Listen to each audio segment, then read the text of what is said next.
What's up Karinatics? For today's video is dahil birthday nga ngayon ng dalawa kong pamangkin is nagkayayaan kami sa SM Baliwag. Hindi naman talaga ako sasama, sinama lang ako. Ay sumama lang talaga ako. At ito nga pala, kinandong ko na lang si Prince para walang bayad. At ayan, inabutan na kami ng ulan sa biyahe. At nakita ko nga pala itong dalawang to, ayan no, natutulog. Nakitang-kita nyo naman, tulog na tulog ang mga person. Wala nga silang kamalay-malay na binibidyohan ko. At ayan, tulog na tulog pa rin. Narinig nga pala natin na tumatawa ko, kaya ng laki mata, nagising tuloy. Natatawa na nga lang siya kasi hindi niya alam na binibidyohan ko siya at nahuli pa tuloy ako. After ng matagal na biyahe, nakababa na kami dito sa bus at nasa SM Baliwag na kami. Kasama ko nga pala dito si Kuya Junior, si Ate Gladys, si Bato, yung may birthday na isa, si Johan, ayan si Johan, si Teller, tsaka si Prince at tsaka si Ate Lelen. Prince, maghay ka. Alin? Ayan nga pala ang entrance ng SM Baliwag at ayan, pumasok na kami sa loob. Ha?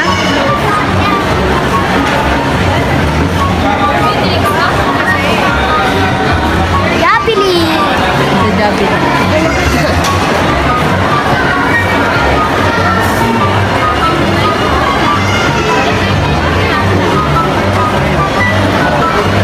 Sa part nga pala na hindi namin alam kung saan kami kakain dahil alas 12 na rin mahigit nang kami makarating, alauna na ata. Pero nagpunta pa rin kami ng Jollibee. Maraming tao kaya lumabas na rin kami, nagpunta kami kung saan saan at ito na, dito na kami napunta. Sa Bacolod Chicken Inasal. First time nga pala namin dito makakain, hindi namin alam kung anong mga pagkain dito. Ayan, naupo na sila at pumili na sila ng mga order nila. Ito nga pala pinili ko. Ay nabuhet, nagkakahalaga ito ng 289 ang isang order. Mating na nga ang order namin at ito, hindi na nga din ako nakapag-video at natapos na kami kumain at ayan nga pala, kitang-kita niyo tatlo na yan. Naglalaro na agad katatapos palang kumain.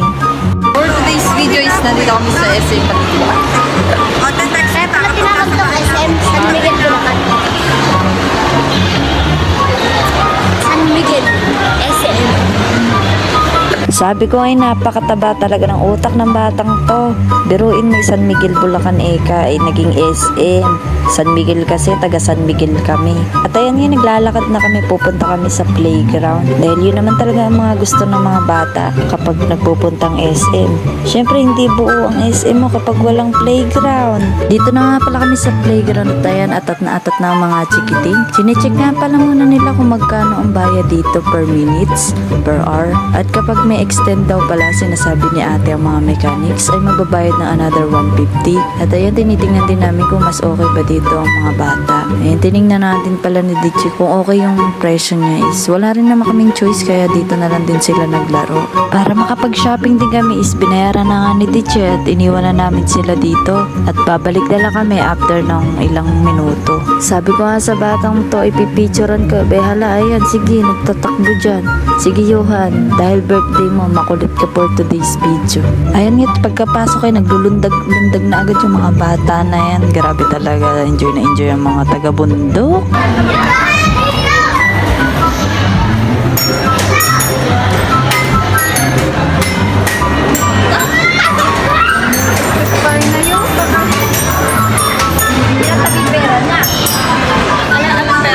Kasi Gcash per pera. Nasaan yung pera mo? Baka mawala. Yaman! Yaman! Magpamala!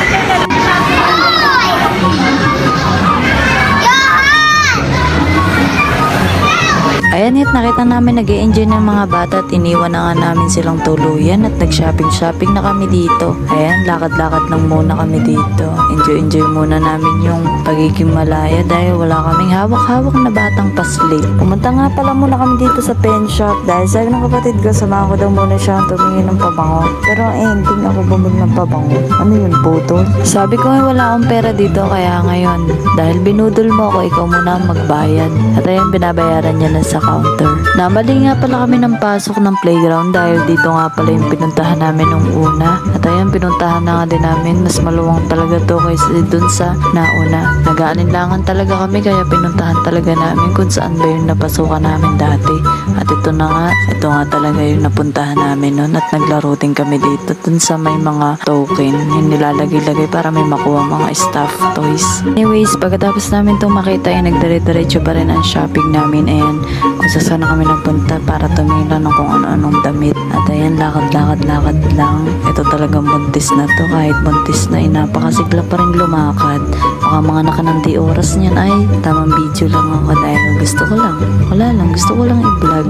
Ang daming tao din dito and ayan, sobrang ganda na rin talaga ngayon ng SM Baliwag. Ibang-iba na dati since 2019 pa yung huli kong punta dati nung binili ko ni nanay ng gitara. Ngayon 2019 yun, remember ko pa yung date niya is February 3, 2019.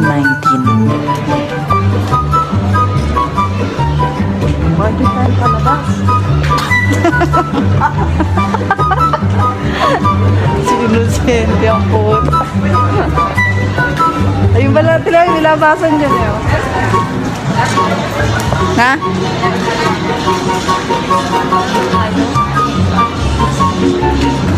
Si Yoshu.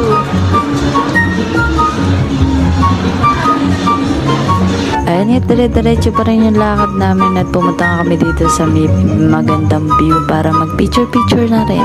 Pagkatapos nga namin mag-shopping ay dumiretso na agad kami sa playground. Binalikan na rin namin yung mga bata at hindi ko na rin napakita sa video. Ito nga pala yung sinasabi namin na nalagtawa namin kanina. Diba, mas maganda talaga dito. Punteriya talaga namin ng mga stop toys para may remembrance naman kami maiuwi. At ayan, sa halip ng mga bata ang mag-enjoy, kami talagang mga malalaki ang nag-enjoy. Kung nai-stress kayo at meron kayong mga chikiting sa bahay, pumunta na kayo dito sa SM Baliwag. Sobrang ganda talaga at may enjoy nyo din ang ganda ng SM Baliwag. At kahit ang iba-iba nating mga makikita natin dito, mga damit, mga kasangkapan. Meron din dito mga cellphone, gitara, ayan, iba't iba. Tapos meron din sila mga Jollibee, Inasal. Ayan, marami din dito mga restaurant. Abay, sa tagal namin hindi nakakakuha, nakakuha pa tong si Ate Det. Naunahan pa kami, napagkagaling talaga. Nakadalawa nga pala yan, di ko na nabidyohan yung isa. Tapos nga pala namin magsay, pumunta na kami dito sa Red Ribbon para bumili daw ng cake yung dalawang may birthday. Sana all may cake. Tingnan mo tong dalawa na to, wala na sa playground na naglalaro pa rin. At ayan nga, pinapakita na ni Kuya yung cake kung okay lang ba. At umalis na nga din kami. Dito na kami dumaan sa bypass para mas secure kasi maraming dumadaan ng mga bus, sasakyan. Ayan, kitang-kita nyo naman, traffic na naman at nangangamoy. Gabi na naman kami makakauwi nito. Buti na lang at tumila na yung ulan nung paalis na kami. Sobrang lakas talaga kanina habang bumibiyahe kami. Ayan nga pala, palabas na kami ng bypass. Naghihintay na lang kami ng bus na masasakyan dahil nga wala pang dumadaan. Dito muna kami sa gilid ng daan. At ayan, buti na lang meron ng dumaan. So yun lang mga kagare. Bye-bye!